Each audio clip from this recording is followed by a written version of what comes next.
غادي نقول لجداتي تعلمني ندير فطيره، وغادي نقول لما تعلمني ندير بقلاوه. ها والله سمحونا، سمحونا اخوتي، سمحونا.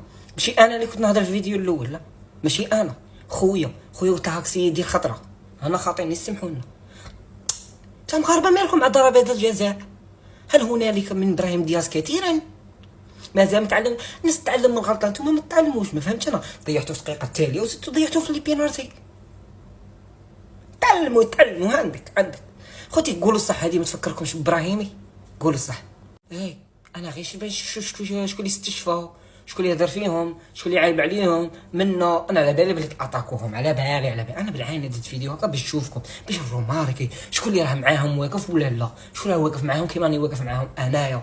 الناس راهي غير هنا تهضر عليهم، ها منا ويكدتو ها ما سقاش منا. تبغوا الواقف واللي يستشفوا هنا، ما التالي هذه هي.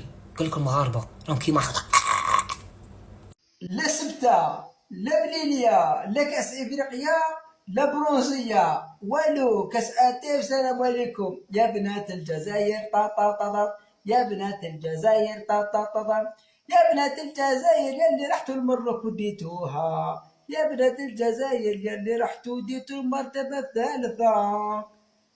برافو تروازيام بلاص، والله لا داروها بلي بينالتي كيما راك تشوف هنايا 3-2. الماتش خلاص ب1-1. بصح شنو كاينه حاجه، هاد اللاعبات صدقني غير في كاس العالم اللي راهي جايه، راك تاهلوا لكاس العالم راح يديروا فيها حاجه، باسكو بينوا بلي ماشي بهذيك ليكيب الساهله اللي تقدر تربحها. صح تقدر تربحها 1-0 2-1-2-0 صاريت، بصح باش تربحهم بالساهل والله ما تقدر تربحهم بالساهل. كنا غالطين فيكم، هذيك تاع الكوزينه وكذا خلاص يشطب انسحاب. ميداليه البرونزيه برافو عليهم، والله لا برافو داروا اللي عليهم. بصح شنو كاينه حاجه، السيناريو اللي كان في هذا الماتش ماشي نورمال. خاسرين 1-0 يعاودوا يرجعوا في النتيجه، بينالتي الدقيقه الاخرى، هاد الدقيقه 94 بينالتي هذيك طراطات ركلات ترجيح ويربحوا في الماتش. والله لا السيناريو يعني بعد ما كان يسنى في السيناريو هذا. انتم قولوا لنا ثاني واش رايكم في هذا الماتش وفي هذه النتيجه.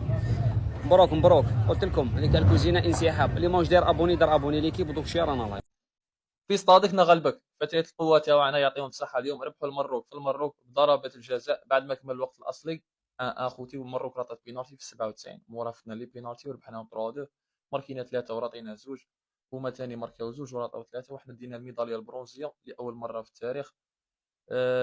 لابوات الأستاذ والمدرب الكبير فريد نستيتي خويا يعطيك الصحة على هاد الكومبيتيسيون خويا، لأول مرة البرونزية تزور الجزائر ودينا البرونزية قطر المستضيف وفي ارضه باينه. ان شاء الله يقدموا لنا كاس عالم في القمه ان شاء الله، ما مخالفه كوب دي موند يقدموا لنا كاس عالم في القمه ان شاء الله. لما لا من القدام يزيدوا يخدموا يطوروا لنا الكره النسائيه في الجزائر وندوا كوب دافريك. لما لا اخوتي، حد موفق للابوات تاعنا وفتيات القوه تاعنا. السلام عليكم. صافي الخساره المنتخب المغربي كونتر لاجيري نفس السيناريو ديال الخساره كونتر الكاميرون، كتجي الدقيقه الاخيره ضربه جزاء يجي اي واحد يضربها. ما عرفتش انايا واش الطاقم التقني ما كيخدمش هذه القضيه. طراتهم في الماتش اللي فات قلنا ماشي مشكل دومي فينال، كطرا عاوتاني في هذا الماتش كيعطيوها وحده كتهز الكره كتعطيها المراه كتعطيها الاخرى تاعكم مشت بيلاتي ضربها في الشبكه، ضربها مزيان غير برونسيها مزيان تماركا. يعني الطاقم التقني ما كيديرش الخدمه ديالو. قلت لكم راه الطاقم ما بقى ما عندهم ما يعطي، لا هو لا بعض اللاعبات خصهم يعتزلوا. انا بصراحه ما بقاش هذا ماتش عادي المرتبه الثالثه ما ضد لاجيري وضد اي فرقه حنا ما عندناش مشكل. كما قلت لكم كتعاود نفس السيناريو، يعني كتبان لك ما كاينش الخدمه، اللاعبات خارجين عن التركيز. المهم هذا انذار قبل كاس العالم، يعني خصهم يخدموا على راسهم. اقاله المدرب ضروريه، بالاضافه الى اللاعبات كاين شي لاعبات صافي تقادوا ما بقى عندهم ما يعطيو، تقادوا يعني ما بقى عندهم ما يعطيو والو. كبار في السن صافي هذا وقت التشبيب مزيان. نشوفوا نيت اداره تقنيه جديده تقدر تعطي واحد الدفعه زوينه في كاس العالم. تحياتي. هنشوف يا جماعة مغربية ولا جزائرية، المهم انها عربية. نجاة بدري ضربة ترجيحية خارج يا نجاة نجاة بدري. الصفرة تأتي من الحكم الكينيا نجاة بدري، بدري عليك، بدري يا نجاة، يا خبر بالتالي أضاعت الكرة في العارضة، الثالث في هذه كأس الأمم الأفريقية، أضاعت الكرة في العارضة. مبروك للمنتخب الجزائري ومبروك للمنتخب المغربي، لا يوجد خاسر اليوم.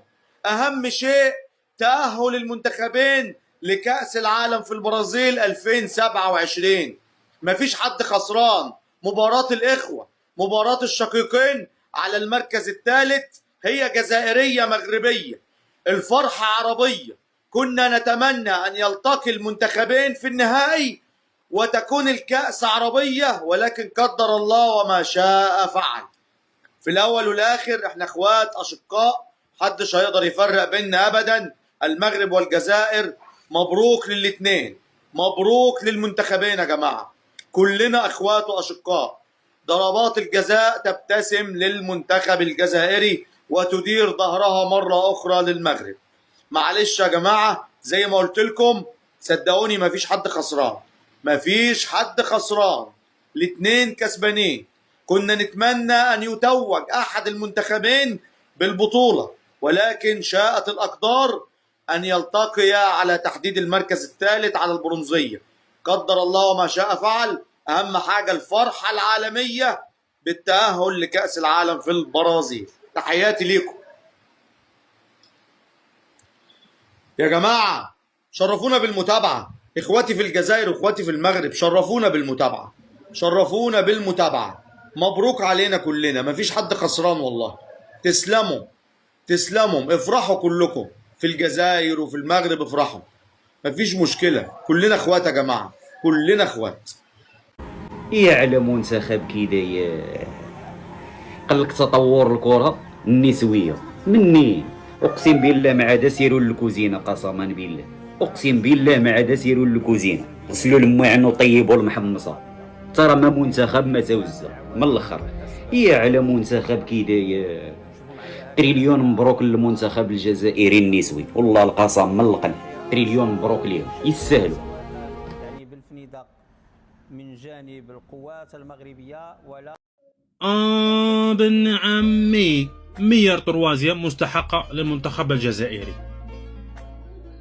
المنتخب المغربي للسيدات فريق محترم، عندهم بروبليم تاع لي بينارتي، ما يعرفوش يتيدو لي بينارتي، هذا هو البروبليم تاعهم. بصح شوالا يلعبوا خوتي، وحنا بروميير ميطو ما لعبناش، بصح دوزيام ميطو هذاك وين نضنا، هذاك وين فطنا. غاليزينها دقائق ولا اون بليس دو ساعه عطاهم بينارتي دقيقه تاليه كي عطاوها عرفت باللي لي بينارتيات غادي نربحوهم. صرا السيناريو كيما تاع كاميرون. وانتم اخوتي عطونا رايكم في لي كومونتير كي بالكم الماتش تاع اليوم. انا الماتش ميور ماتش، هذه كانت لا فينال خوتي، انا بالنسبه لي لا فينال اليوم، لا غالب كيما راكم تشوفوا 103 معليش خمن والو. فوز مستحق للمنتخب الجزائري للسيدات، ها هو حقكم، برافو عليكم، تستاهلوا. شباب نقولكم السلام عليكم، عطونا رايكم في الكومنتات. انتوما دابا هادو داروا تروازيام، تبون غيستقبلهم عاد ضد فينا، هادو غيستقبلهم تبون، عقلوا عليها وغيديروا لهم شي حفله، يجيبوا لهم شي غريبه ولا شي هيرنيس، داكشي ديال فهمتوني، وشي جيدور ولا سيغون غيجيبوهم ليهم هما، حيت باقي عندهم هذاك الشيء، هما باقيين عاقلين على ايام الاتحاد السوفيتي فهمتوني، غتلقاوهم جايبينهم شو كي صفرات بحال مجربين فيهم السحور. هادو تابعه يا خوتي، اقسم لكم بالله دابا هادو هضره صافي، شنو هو راه بحال ما عرفت شنو داروا. وكنت كنقول لكم سيروا شوفوا الفيديوهات ديالي، كنت كنقول لكم غنتلاقاو شي كنت تلاقينا معاهم في الفينال، هادو كانوا غيديروا نفس البلان بالرجوله. حنا ديالنا اللي عندها شي نقافه عاطيها شي تسبيق تمشي تجوج، الله يرحم لكم الوالدين. اللي كتاكل الفانيده وراجلها كتقول له لا ما نحملش دابا، تمشي تحمل ودير وليدات وبعدوا على المنتخب. نتوما بالذات بعدوا على المنتخب، بعدوا على المنتخب. وديك اللي جايبينها من اسبان ودوكش كاع، شوف فرتك ليا شغل، جيب لي دراري صغار جداد، جيب لي دراري صغار جداد، هادو بانوا لي طولوا بزاف، بداو يتبوزقوا التصاور المحروقين وما بقاوش كيقولوا ان شاء الله سالينا رفيعات الجلسه، صافي سالينا. اللي عاطي شي تسبيق لشي نقافه ولا شي شي منظم حفلات تمشي دير العرس ديالها والله يسهل عليها. صافي سالينا. تحياتي لكم وتابعوا من الجديد.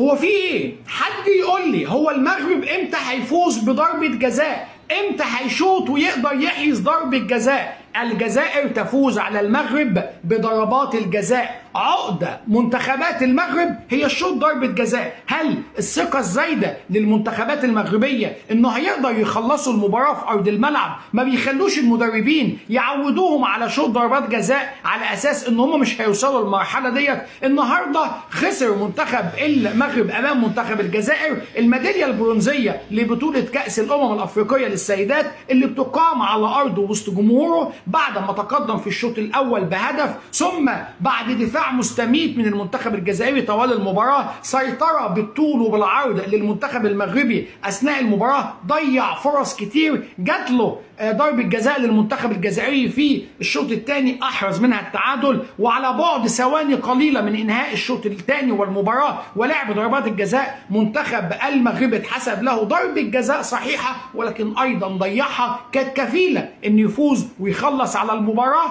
ويفوز بالمركز الثالث. نفس ضربه الجزاء اللي ضيعها امام منتخب السنغال والحكمه عادتها بسبب تدخل لاعبي منتخب السنغال ارض الملعب، ولكن ضيعوها تاني. المنتخب المغربي ما قدرش يحرز ضربات جزاء اثناء البطوله، وبعد كده الثالث والرابع مفيش اكسترا تايم، لعبوا ضربات جزاء. انا كنت متوقع ان هيبقى في اختلاف، هيبقى في تغير من المنتخب المغربي، ولكن فاز المنتخب الجزائري 3-2 بعد تضييع منتخب المغربي 3 ضربات جزاء من اصل 5، احرز منه 2. منتخب الجزائري احرز 3، ضيع 2. تألقت حارس مرمى المنتخب المغربي، عملت اللي عليها، ولكن كلمة السر فين؟ التدريب على ضربات جزاء. اغلب لاعبي المنتخب المغربي شاط بطريقه سيئه جدا ضربات الجزاء. هل الثقه عند اللعيبه ان هم هيخلصوا المباراه في ارض الملعب؟ طبعا دي تاني مباراه للمنتخب المغربي والجزائري تجمعهم فيها هذه البطوله، فاز في دوري المجموعات المنتخب المغربي ثم